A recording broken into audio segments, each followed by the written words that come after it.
So I fucked up.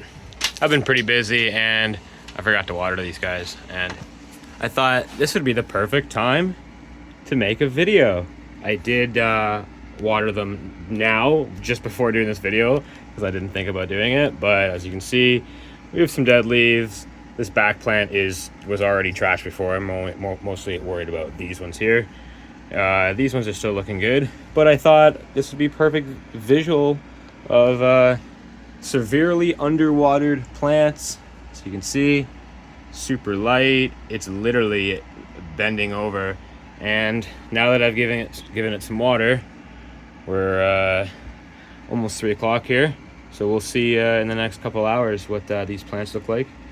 And you visual learners out there like myself will learn and actually see how resilient these plants are and how they will bounce back. So if yours are looking like this, don't sweat it.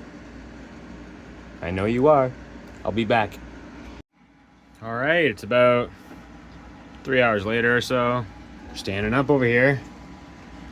Back one, standing up again. Just have to trim off all the bad leaves. And like I said, that one over there is already garbage anyways. I just have mothers that I do rotations. These ones are actually almost 6 years old now, so I just let them grow up, take a couple clones, let that one die off, and then I just reset them. That's kind of what I do.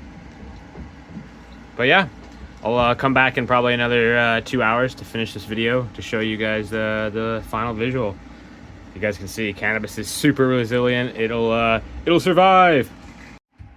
All right, back for the last time to wrap the video up. It is 8:30 now, and we've got a full recovery.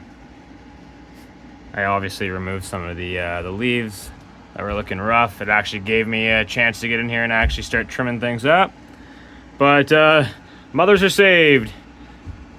So there's a good visual for a severely underwatered garden recovering perfectly fine. Peace, love, and cheers, guys.